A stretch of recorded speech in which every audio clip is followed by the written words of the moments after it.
Hi hello ಎಲ್ಲರಿಗೂ ನಮಸ್ಕಾರಗಳು. ತಮಗೆಲ್ಲರಿಗೂ ಸ್ಪರ್ಧಾ ಪವಿತ್ರ ಯೂಟ್ಯೂಬ್ ಕ್ಲಾಸ್ಗೆ ಆತ್ಮೀಯವಾಗಿರ್ತಕ್ಕಂಥ ಸ್ವಾಗತ. ಬನ್ನಿ ನನ್ನ ಪ್ರೀತಿಯ ಸ್ಪರ್ಧಾರ್ಥಿಗಳೇ, HSTR, PSTR ಮತ್ತು GPSTR, ಅದೇ ರೀತಿಯಾಗಿ ವಿವಿಧ ರೀತಿಯ ಸ್ಪರ್ಧಾತ್ಮಕ ಪರೀಕ್ಷೆಗಳಿಗೆ ಸಂಬಂಧಪಟ್ಟಂತಹ ಇತಿಹಾಸಕ್ಕೆ ಸಂಬಂಧಪಟ್ಟಂತಹ ಒಂದು ವಿಷಯಗಳನ್ನು ನೋಡಿಕೊಳ್ಳೋಣ. ಇವತ್ತಿನ ದಿನದಲ್ಲಿ ನಾವು ಮೌರ್ಯ ಸಾಮ್ರಾಜ್ಯದ ಬಗ್ಗೆ ನೋಡಿಕೊಳ್ಳೋಣ. ಭಾರತ ಕಂಡಿರ್ತಕ್ಕಂತಹ ಮೊಟ್ಟ ಮೊದಲ ಮಹಾ ಸಾಮ್ರಾಜ್ಯ ಅಂದ್ರೆ ಅದು ಮೌರ್ಯ ಸಾಮ್ರಾಜ್ಯವಾಗಿದೆ. ಹಾಗಾದ್ರೆ ಈ ಮೌರ್ಯ ಸಾಮ್ರಾಜ್ಯದ ಸ್ಥಾಪಕರು ಯಾರು ಅಂದಾಗ ಚಂದ್ರಗುಪ್ತ ಮೌರ್ಯ. ಈ ಚಂದ್ರಗುಪ್ತ ಮೌರ್ಯ ಮೌರ್ಯ ಸಾಮ್ರಾಜ್ಯದ ಸ್ಥಾಪಕನಾಗಿದ್ದಾರ. ಈತನು ಕೌಟಿಲ್ಯನ ಮಾರ್ಗದರ್ಶನದಲ್ಲಿ ಚಂದ್ರಗುಪ್ತ ಮೌರ್ಯನು ಕೌಟಿಲ್ಯನ ಮಾರ್ಗದರ್ಶನದಲ್ಲಿ ಏನ್ ಮಾಡ್ತಾನಪ್ಪ ಅಂದ್ರೆ ಮೌರ್ಯ ಸಾಮ್ರಾಜ್ಯವನ್ನ ಸ್ಥಾಪಿಸಿದ ಅಂತ ಹೇಳಿ ನೋಡ್ತಾ ಇದ್ದೀವಿ. ಕೌಟಿಲ್ಯನಿಗೆ ಚಾಣಕ್ಯ, ವಿಷ್ಣುಗುಪ್ತ, ಭಾರತದ ಮೆಕೆವೆಲಿ ಅಂತೇಳಿ ಸಹ ಕೌಟಿಲ್ಯನನ್ನ ಕರೀತಾ ಇದ್ರು. ಕೌಟಿಲ್ಯನು ರಚನೆ ಮಾಡಿರ್ತಕ್ಕಂಥ ಅರ್ಥಶಾಸ್ತ್ರ ಎಂಬ ಗ್ರಂಥವನ್ನ 1905ರಲ್ಲಿ ಆರ್ ಶ್ಯಾಮಶಾಸ್ತ್ರಿ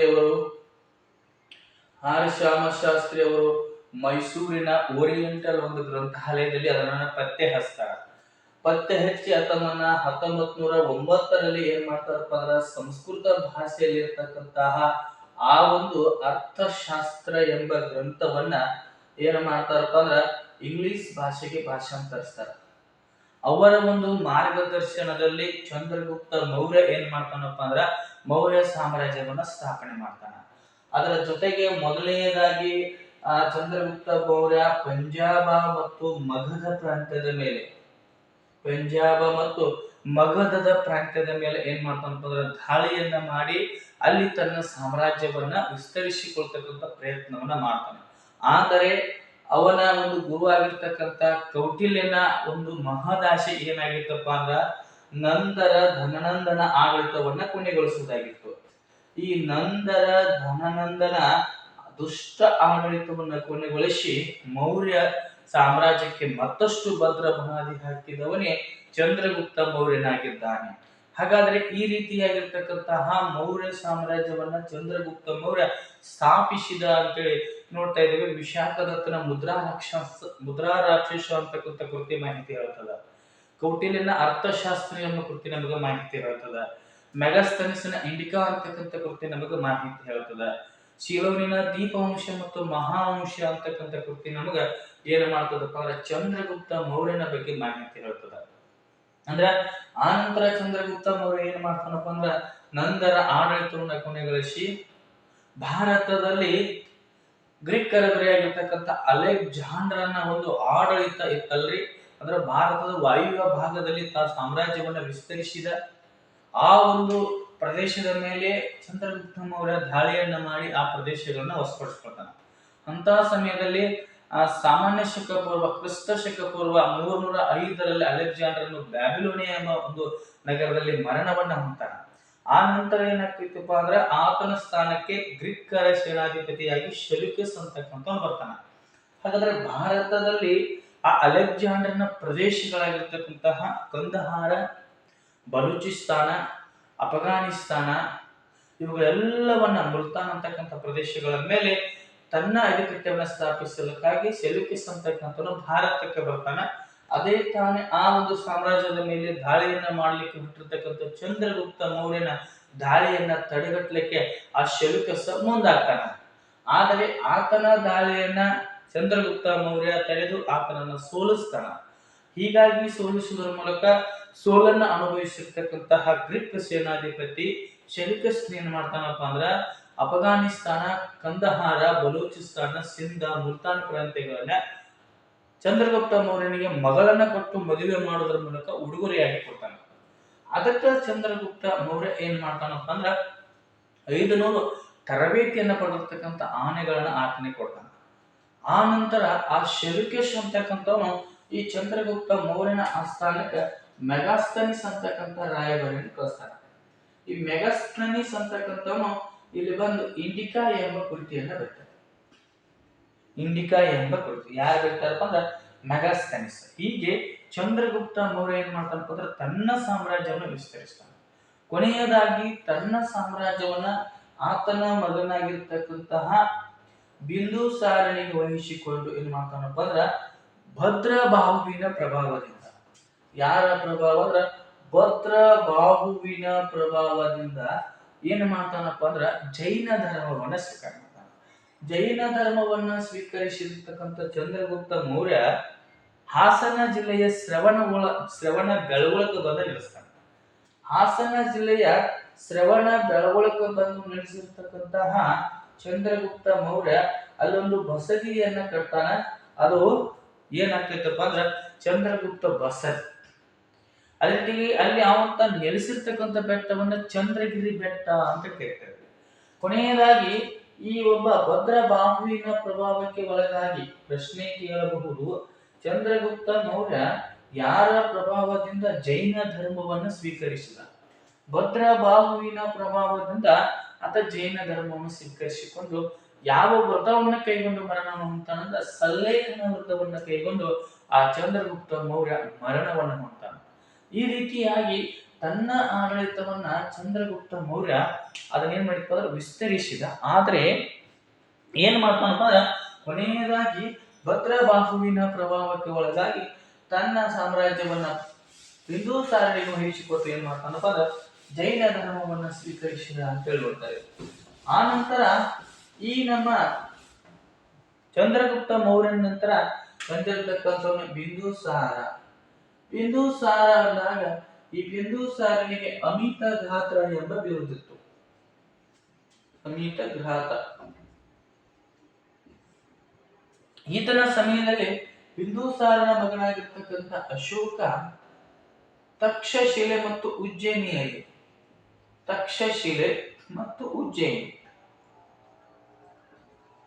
ಇಲ್ಲಿ ಪ್ರಧಾನಿಯಾಗಿ ಏನ್ ಮಾಡ್ತಿರ್ತಾನಪ್ಪ ಅಂದ್ರ ಆಡಳಿತವನ್ನು ಮಾಡ್ತಾನೆ.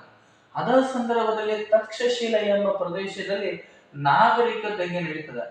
ಈ ನಾಗರಿಕ ದಂಗೆಯನ್ನು ನಡೆದಾಗ ಈ ನಾಗರಿಕ ದಂಗೆಯನ್ನ ಈ ಬಿಂದುಸಾರನ 99 ಮಕ್ಕಳು ಎದುರಿಸಲಿಕ್ಕೆ ಆಗದ ಕಾರ್ಯವನ್ನ ಈ ಅಶೋಕನ ಏನ್ ಮಾಡ್ತಾನಪ್ಪ ಅಂದ್ರೆ ಸಾಧಿಸಿ ಬಿಡ್ತಾನ. ಅಂದ್ರ ಈ ನಾಗರಿಕ ದಂಗೆಯನ್ನ ಆತ ಎದುರಿಸಿ ಬಿಡ್ತಾನೆ.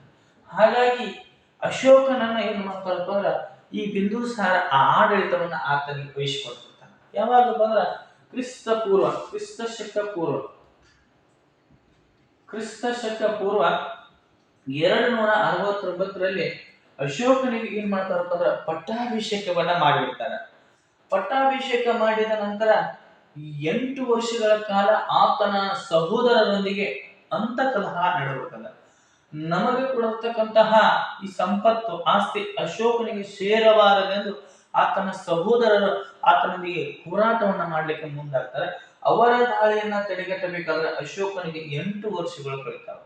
ಅಂದ್ರ ಕ್ರಿಸ್ತ ಶಕ ಪೂರ್ವ 269ರಿಂದ ಹಿಡಿದು ಕ್ರಿಸ್ತ ಶಕ ಪೂರ್ವ 261ರವರೆಗೆ ಆ 8 ವರ್ಷಗಳ ಕಾಲ ತನ್ನ 99 ಜನ ಸಹೋದರರೊಂದಿಗೆ ಹೋರಾಟವನ್ನ ಮಾಡಿ ಕೊನೆಯದಾಗಿ ಆ ಎಲ್ಲಾ ಆಡಳಿತವನ್ನ ತನ್ನ ಕಡೆಗೆ ವಶಪಡಿಸಿಕೊಳ್ಳಲಿ ಅಶೋಕ ಯಶಸ್ವಿಯಾಗ್ತಾನೆ. ಕೊನೆಯದಾಗಿ ಆತನ ಮುಂದಿನ ಯೋಜನೆ ಏನಾಗಿತ್ತಪ್ಪ ಅಂದ್ರ ಕಳಿಂಗ ಅಂತಕ್ಕಂಥ ಪ್ರದೇಶ, ಸಮೃದ್ಧವಾಗಿರ್ತಕ್ಕಂಥ ಕಳಿಂಗ ಪ್ರದೇಶದ ಮೇಲೆ ದಾಳಿಯನ್ನ ಮಾಡಿ ಅದನ್ನ ವಶಪಡಿಸಿಕೊಳ್ಳಬೇಕೆಂಬುದೇ ಈ ಅಶೋಕನ ಮಹದಾಶೆ ಆಗಿತ್ತು. ಹಾಗಾಗಿ ಆ ಕಳಿಂಗದ ದೊರೆಯಾಗಿರ್ತಕ್ಕಂತಹ ಈ ಶುದ್ಧ ಧರ್ಮನ ಮೇಲೆ ಏನ್ ಮಾಡ್ತಾನಪ್ಪ ಅಂದ್ರೆ ದಾಳಿಯನ್ನ ಮಾಡ್ತಾನ. ಇದೊಂದು ಇತಿಹಾಸದಲ್ಲಿ ಮಹತ್ವಪೂರ್ಣವಾಗಿರ್ತಕ್ಕಂಥ ಘಟನೆ ಆಗಿದೆ. ಅಶೋಕ ಮಹಾರಾಜನು ಕಳಿಂಗದ ಮೇಲೆ ಯುದ್ಧವನ್ನ ಮಾಡಿದ ಅಂತೇಳಿ ನಮಗೆ 13ನೇ ಬಂಡೆಗಲ್ಲು ಶಾಸನ ಮಾಹಿತಿ ಹೇಳ್ತದ. 13ನೇ ಬಂಡೆಗಲ್ಲು ಶಾಸನ. ಈ ಬಂಡೆಗಲ್ಲು ಶಾಸನ ಅಂತಕ್ಕಂಥದ್ದು ಈತ ಏನು ಮಾಡಿದಪ್ಪ ಅಂದ್ರೆ ಕಳಿಂಗ ಯುದ್ಧವನ್ನ ಮಾಡಿದ ಅಂತೇಳಿ ಮಾಹಿತಿ ನೀಡ್ತದ. ಇದರಲ್ಲಿ 1,00,000 ಜನ ಸಾವನ್ನಪ್ತಾರ, 1,50,000 ಜನ ಗಾಯಗಳಾಗ್ತಾರ. ಇಂಥ ಒಂದು ಭಯಾನಕ ದೃಶ್ಯವನ್ನ ನೋಡಿರ್ತಕ್ಕಂಥ ಅಶೋಕನ ಮನಸ್ಸು ಪರಿವರ್ತನೆ ಆಗುತ್ತದೆ. ಅಷ್ಟೇ ಅಲ್ಲದೆ ಸಾಮ್ರಾಜ್ಯವನ್ನ ವಿಸ್ತರಿಸತಕ್ಕಂಥ ಅಶೋಕ ಧರ್ಮವನ್ನ ವಿಸ್ತರಣೆ ಮಾಡೋದ್ರಲ್ಲಿ ಆತ ಏನ್ ಮಾಡ್ತಾನಂದ್ರೆ ಒಲವನ್ನ ತೋರಿದ ಅಂತ ಹೇಳ್ಕೊಳ್ತೇವೆ. ಹಾಗಾಗಿ ಆತನನ್ನ ನಾವೇನಂತ ಕರಿತೇವೆ ಅಂದ್ರೆ ಅಶೋಕನಿಗೆ ದೇವನಾಮ ಪ್ರಿಯದರ್ಶಿ ಅಶೋಕ ಅಂತ ಕರಿತಾ ಇದ್ವಿ. ಹಾಗಾದ್ರೆ ದೇವನಾಮ ಪ್ರಿಯ ಅಶೋಕನನ್ನ ದೇವನಾಮ ಪ್ರಿಯ ನೋಡಿ, ಅಶೋಕನನ್ನ ದೇವನಾಮ ಪ್ರಿಯ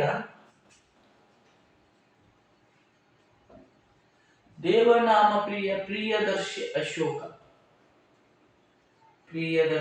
ಅಶೋಕ ಅಂತ ಯಾವ್ದೋ ಒಂದು ನಮಗ ಮಾಹಿತಿ ಹೇಳ್ತದಂದ್ರ ರಾಯಚೂರಿನ ಮಸ್ಕಿ ಶಾಸನ ಅಂತಕ್ಕಂಥದ್ದು ನಮಗ ಮಾಹಿತಿ ನೀಡ್ತದ. ರಾಯಚೂರಿನ ಮಸ್ಕಿ ಶಾಸನ. ಹಾಗಾದ್ರೆ ಈ ರಾಯಚೂರಿನ ಮಸ್ಕಿ ಶಾಸನವನ್ನ 1831ರಲ್ಲಿ ಜೇಮ್ಸ್ ಪ್ರಿನ್ಸೆಪ್ ಅಂತಕ್ಕಂಥ ಅಧ್ಯಯನ ಮಾಡ್ತಾನೆ. ಹಾಗಾದ್ರೆ ಇದರ ಪ್ರಕಾರ ದೇವನಾಮ ಪ್ರಿಯದರ್ಶಿ ಅಶೋಕ ಅಂತ ಬದಲಾವಣೆ ಹೊಂತಾನ. ಯಾವಾಗ? ಉಪಗುಪ್ತನ ಪ್ರಭಾವದಿಂದ ಅಂತ ಹೇಳಿ ನೋಡ್ತಾ ಇದ್ದೇವೆ. ಈತನಿಗೆ ಮೊಗ್ಗಲಿಪುತ್ತ ತಿಸ್ಸಾ ಅಂತಕ್ಕಂಥ ಹೆಸರಿತ್ತು. ಅಂತಕ್ಕಂಥ ಹೆಸರು ಇತ್ತು ಅನ್ನೋದನ್ನ ಸಹ ನೋಡ್ತಾ ಇದ್ದೀವಿ. ಯಾವಾಗ ಈ ಕಳಿಂಗ ಯುದ್ಧವನ್ನ ಮಾಡಿ ಅಪಾರ ಸಾವು ನೋವುಗಳನ್ನ ನೋಡಿ ಪರಿವರ್ತನೆಯಾದ ನೋಡಿ 24 ಗಂಟೆಗಳ ಕಾಲ ಸತತ ಧರ್ಮ ಯುದ್ಧಕ್ಕೆ ಮುಂದಾಗ್ತಾನೆ. ಹಾಗಾಗಿ ಅಶೋಕ ಚಕ್ರದಲ್ಲಿ 24 ಗೆರೆಗಳನ್ನ ನೋಡ್ತಾ ಇದ್ದೀವಿ. ಅದನ್ನ ಇವತ್ತು ನಮ್ಮ ಏನ್ ಮಾಡ್ತಾ ಇದ್ದಪ್ಪ ಅಂದ್ರ ಆ ಅಶೋಕ ಚಕ್ರವನ್ನ ನಮ್ಮ ಧ್ವಜದಲ್ಲಿ, ತ್ರಿವರ್ಣ ಧ್ವಜದ ಮಧ್ಯ ಭಾಗದಲ್ಲಿ ಬಳಸ್ತಾ ಇದ್ದೀವಿ. ಯಾಕಂದ್ರೆ 24 ಗಂಟೆಗಳ ಕಾಲ ಧರ್ಮ ಯುದ್ಧಕ್ಕೆ ಮುಂದಾಗ್ತಾನ. ಪ್ರಜೆಗಳೆಲ್ಲರೂ ನನ್ನ ಮಕ್ಕಳಿದ್ದಂತೆ ಅಂತಕ್ಕಂಥ ಮಾತನ್ನು ಸಹ ಇಲ್ಲಿ ನಾವು ನೋಡ್ತಾ ಇದ್ದೀವಿ. ಅಶೋಕನ ಶಾಸನಗಳು ನಮ್ಮ ಕರ್ನಾಟಕದ 9 ಸ್ಥಳಗಳಲ್ಲಿ ದೊರೆತಿವೆ. ಅದೇ ರೀತಿಯಾಗಿ ಕರ್ನಾಟಕದಲ್ಲಿ ದೊರೆತಿರ್ತಕ್ಕಂಥ ಮೊಟ್ಟ ಮೊದಲ ಶಾಸನ ಏನಪ್ಪ ಅಂದ್ರೆ ಚಿತ್ರದುರ್ಗದ ಬ್ರಹ್ಮಗಿರಿ ಶಾಸನ ಅಂತ ಹೇಳಿ ನೋಡ್ತಾರೆ. ಅದು ಅಶೋಕನ ಶಾಸನ, ಅಶೋಕನ ಬಗ್ಗೆ ಮಾಹಿತಿ ನೀಡತಕ್ಕಂಥ ಶಾಸನ. ಪ್ರಸ್ತುತ ಅಧ್ಯಯನಗೊಳಪಟ್ಟಿರ್ತಕ್ಕಂಥ ಶಾಸನ ಅಂದ್ರೆ ಬಳ್ಳಾರಿ ಜಿಲ್ಲೆಯಲ್ಲಿ ದೊರೆತಿರ್ತಕ್ಕಂತಹ ಸನ್ನತಿ ಶಾಸನ ಅಂತಕ್ಕಂಥದನ್ನ ನೋಡ್ತಾ ಇದ್ದೀವಿ. ಈ ರೀತಿಯಾಗಿ ಅಶೋಕನ ಬಗ್ಗೆ ಮಾಹಿತಿಯನ್ನು ಕೇಳಬಹುದು.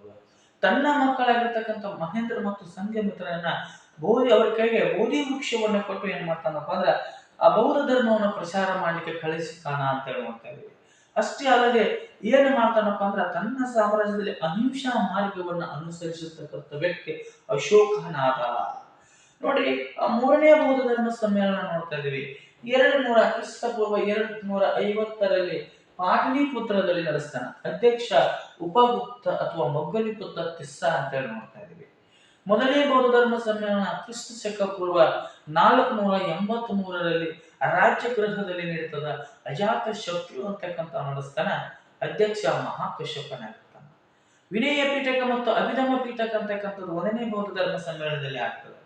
ಇನ್ನು 2ನೇ ಬೌದ್ಧ ಧರ್ಮ ಸಮ್ಮೇಳನದಾಗ ಕ್ರಿಸ್ತ ಶಕ ಪೂರ್ವ 383ರಲ್ಲಿ ವೈಶಾಲಿಯಲ್ಲಿ ಕಾಲಾಶೋಕ ಅಂತಕ್ಕಂಥ ನಡೆಸ್ತಾನ. ನಾಗ ಸಂತತಿಯ ಪ್ರಸಿದ್ಧ ದೊರೆ. ಅಜಾತ ಶತ್ರು ಹರ್ಯಂಕ ಸಂತತಿಯ ಪ್ರಸಿದ್ಧ ದೊರೆ. ಇಲ್ಲಿ ಅಧ್ಯಕ್ಷ ಅಂದಾಗ ಸಭಾಕರ್ಮಿ ಅಂತಕ್ಕಂಥ ಆಗ್ತಾನ. ಇಲ್ಲಿ ಏನಾಗ್ತೈತಪ್ಪ ಅಂದ್ರ ಈ ಸಮಯದಲ್ಲಿ ವಜ್ಜಿ ಶಿಷ್ಯರಿಗೆ ಮತ್ತು ಸಾಂಪ್ರದಾಯಿಕ ಶಿಷ್ಯರ ನಡುವೆ ನಡೆದಿರ್ತಕ್ಕಂಥ ಅಂತಃಕಲಹಗಳನ್ನ 2ನೇ ಬೌದ್ಧ ಧರ್ಮ ಸಮ್ಮೇಳನದಲ್ಲಿ ಬಗೆಹರಿಸಲಾಗ್ತದೆ. 3ನೇ ಬೌದ್ಧ ಧರ್ಮ ಸಮ್ಮೇಳನ ಕ್ರಿಸ್ತ ಶಕ ಪೂರ್ವ 250ರಲ್ಲಿ ಪಾಟ್ಲಿಪುತ್ರದಲ್ಲಿ ನಡೀತದೆ. ನಡೆಸಿದವನು ಅಶೋಕ. ಆಶ್ರಯದಾತ ಅಶೋಕನಾದ್ರ ಅಧ್ಯಕ್ಷ ಉಪಗುಪ್ತ ಮತ್ತು ಮೊಗ್ಗಲಿಪುತ್ತ ತಿಸ್ಸಾ. ಇಲ್ಲಿ ವಿನಯ ಸುತ್ತ ಪೀಠಕ ಅಂತಕ್ಕಂಥದ್ದು ರಚನೆ ಆಗ್ತದೆ. ಇನ್ನು 4ನೇ ಬೌದ್ಧ ಧರ್ಮ ಸಮ್ಮೇಳನದಾಗ ಕ್ರಿಸ್ತ ಶಕ 100 ಅಥವಾ 102ರಲ್ಲಿ ನೋಡ್ತಾ ಇದ್ದೀವಿ. ಕಾಶ್ಮೀರದ ಕುಂಡಲಿವನದಲ್ಲಿ ಈ ಸಮ್ಮೇಳನ ನಡೀತದೆ. ಅಧ್ಯಕ್ಷ ವಸುಮಿತ್ರ, ಉಪಾಧ್ಯಕ್ಷ ಅಶ್ವಘೋಷ ಅಂತಕ್ಕಂಥವನಾಗ್ತಾನೆ. ಆದ್ರೆ ಈ ಸಮಯದಲ್ಲಿ 4ನೇ ಬೌದ್ಧ ಧರ್ಮ ಸಮ್ಮೇಳನದಲ್ಲಿ ಮಹಾಯಾನ ಮತ್ತು ಹೀನಾಯಾನ ಎಂಬ 2 ಪಂಗಡಗಳು ಉತ್ಪತ್ತಿಯಾಗ್ತವೆ. ಇನ್ನು 5ನೇ ಬೌದ್ಧ ಧರ್ಮ ಸಮ್ಮೇಳನದಾಗ ಕ್ರಿಸ್ತ ಶಕ 643ರಲ್ಲಿ ಕನೌಜಿನಲ್ಲಿ ನಡೀತಾರೆ. ಆಶ್ರಯದಾತ ಹರ್ಷವರ್ಧನ, ಅಧ್ಯಕ್ಷ ವೇಡ್ಸ್ಟ್ಯಾಂಗ್ ಅಂತ ಹೇಳಿ ನೋಡ್ತಾ ಇದ್ದೀವಿ. ಉದ್ದೇಶ ರಾಜ್ಯದ ಎತ್ತರದಷ್ಟೇ ಬುದ್ಧನ ಮೂರ್ತಿಯನ್ನ ಪ್ರತಿಷ್ಠಾಪಿಸುವುದೇ ಈ ಉದ್ದೇಶ ಆಗಿದೆ. ಈ ರೀತಿಯಾಗಿ ಅಶೋಕನು ಸಹ ಮೌರ್ಯ ಸಾಮ್ರಾಜ್ಯದಲ್ಲಿ ಅಹಿಂಸಾ ಮಾರ್ಗವನ್ನ ನಡೆಸುವುದರ ಮೂಲಕ ಬೌದ್ಧ ಧರ್ಮವನ್ನು ಸ್ವೀಕಾರ ಮಾಡಿಕೊಂಡು ಬುದ್ಧನ ಬಗ್ಗೆ ಒಂದು ಬೋಧನೆಗಳನ್ನ ಜಗತ್ತಿನ ಕಡೆಗೆ ಸಾರಲಿಕ್ಕೆ ಹೊರಟಿರ್ತಕ್ಕಂಥ ವ್ಯಕ್ತಿ. ಹೀಗಾಗಿ ಆತನ ಸಾಮ್ರಾಜ್ಯ ಅಹಿಂಸಾ ಮಾರ್ಗದಿಂದ ಏನಕ್ಕೈತಪ್ಪ ಅಂದ್ರೆ ನಾಶವಾಗುತ್ತದೆ ಅಂತ ಹೇಳ್ತಾರೆ. ಶೃಂಗರ ಪುಷ್ಯಮಿತ್ರ ಶೃಂಗ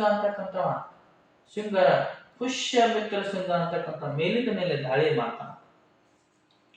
ಅದೇ ರೀತಿಯಾಗಿ ನೋಡ್ತಾ ಇದ್ದ ಪುಷ್ಯಮಿತ್ರ ಶೃಂಗ ಅಂತಕ್ಕಂಥವ ಈ ಮೌರ್ಯ ಸಾಮ್ರಾಜ್ಯದ ಕೊನೆಯ ದೊರೆಯಾಗಿರ್ತಕ್ಕಂಥ ಬೃಹದ್ರಥನನ್ನ ಕೊಂದು ಸುಂದರ ಮನೆತನವನ್ನ ಸ್ಥಾಪನೆ ಮಾಡಿದ ಅಂತ ಹೇಳ್ತಾರೆ.